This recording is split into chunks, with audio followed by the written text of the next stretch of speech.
Yeah, it's been fun. It's been especially fun, like, because there's this Kiwi Farms account, Minnesota Public Records, and they keep releasing documents from my case. And then what happened Yeah. is, like, the case got sealed, so they ran out of documents to release, so they had to break up the last one into multiples because they're like. But the thing is, they're milking Okay, this so it's not a document. cop? I figured that was a cop. I guess if they don't have access anymore, then I they have don't. no They're idea not. who it might be. Oh, you None have no at idea. all. None. But no, so the thing is, they only have access to a couple documents, and then they don't have any more. And so they've been trying to milk this last one, which means that the document they're releasing is the transcript from a hearing that happened on June 7th, but they're releasing it in parts. And so Oh, okay. So they're really f***ing everybody up because everyone's right, on a time delay now. and the Or funny Kiwi thing Farm. is, they're like, "Oh, this is stupid. This is really gonna make over." And it's like, wait, but like, I know my kids are back. Yeah. Like, so like, oh, Nick's really gonna get for this. Like, well, that didn't happen. Funny thing is, I know it didn't happen because I remember when the hearing occurred. They're back and free and clear. There's no more kid thing at all. So all of that was for no reason. All of it. Like all of this hysteria over your case amounted to nothing. There's a statute that says if a controlled substance is located in a home with children, the children are presumed to be in danger and need to be removed until the danger is resolved. That's different from child endangerment, the crime. The crime of child endangerment would have the requisite intent and knowledge aspects of criminal law attached. Okay. So here's the thing. In our case, a search was conducted of our home, right? Yeah. I'm not going to say that the search was necessarily valid, but that's a court argument. But a search was conducted of our home. And during that search, the county sheriff alleges they found a controlled substance. That alleged controlled substance has not been tested or weighed by the Bureau of Criminal Apprehension in Minnesota yet. So they actually don't know that they have a controlled substance. Their field testing is inadmissible to show the presence of a controlled substance.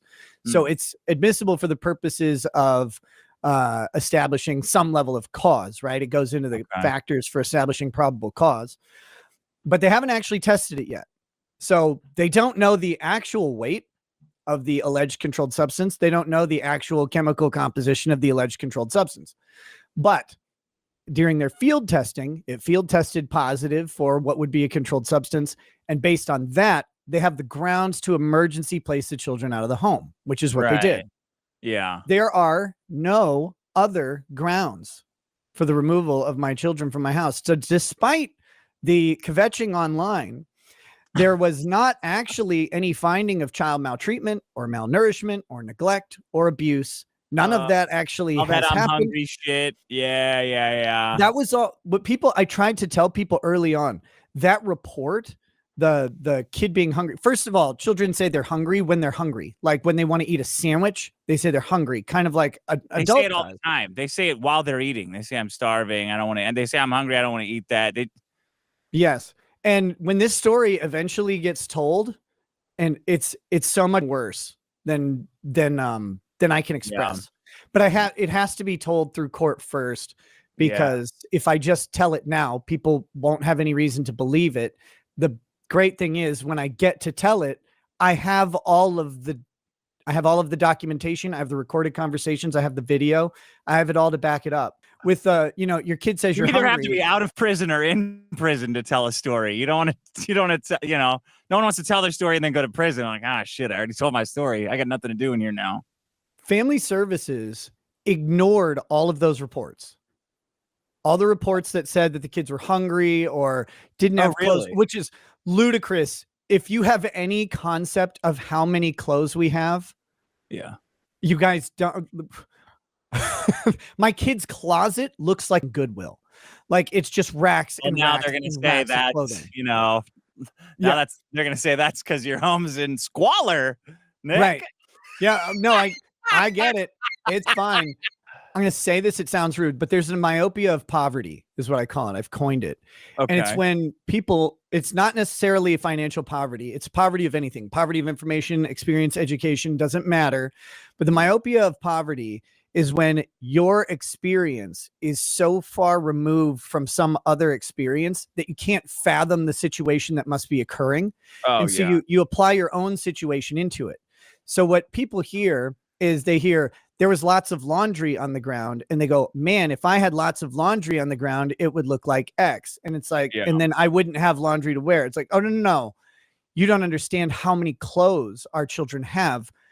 We have a 16-year-old down to a 6-year-old, which means we have hand-me-down. Oh, and my wife comes from a huge family. We have hand-me-downs for days. We have new clothes for days. Like our kids have just tons of clothes, and we don't really get rid of them between the two ages because you save up. Like when one kid grows out of some stuff, you save it because the next kid's going to grow into it. So and you start getting rid of the stuff at the youngest levels, but in the meanwhile, you have a bunch. And so, yeah, was there a bunch of laundry in the house? Absolutely. It was incidentally, it was sorted into piles so that it could be washed in the laundry room that it was adjacent to. But hey, who's counting? That being said, that sounds like a Goodwill. All of the remember my house was called an overall dirty home because it had dust on the vents. All of that stuff about the hungry kids, the not having clothes and all that, that was all ignored by CPS. It was all ignored entirely because there was no basis to it.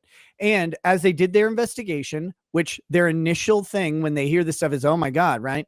They did their investigation and continued to find that there was no basis for any of it. In fact, what they found were 5 children who are all above average height, above average weight, above average intelligence, who do very well in their studies, who are wildly involved, or their parents are wildly involved in their lives. Every single interview that they had said one thing over and over. These kids really love their parents. The parents really love the kids, and the parents are always around for the kids. They're always there. We're at everything. And our kids are involved in tons of stuff. And in all of that, they're like, yeah, the only thing they ever had was there were drugs allegedly present in the home during this search. So once those were removed, it was a matter of, that's an interesting story. Yeah. That's a very interesting story. And it got more interesting recently. Yeah. It could only be interesting when 1 out of 5, the middle kid, has coke hair tests. They're not.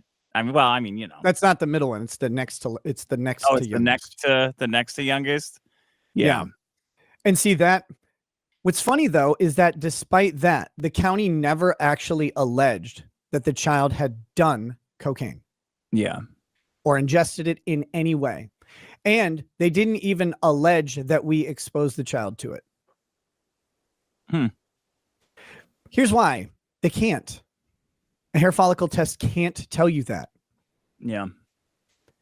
And it's interesting. It's almost like maybe there is actual explanation for how that happened. That'll get brought up at some point soon. Oh, well. But I know what didn't happen. I know that Lady Rackets and I never. I know 9-year-old's not doing rails. That's what I know. I know that, but I don't know why that's such a shocker to people. Oh, how could you? Didn't you see this? How could you support this? Like, that didn't happen, man. I don't know what to tell you. I know and can say people talk to Jesus too. It ain't happening. I know and can say definitively that while in our care, in our home, those children were never exposed to any illegal substances.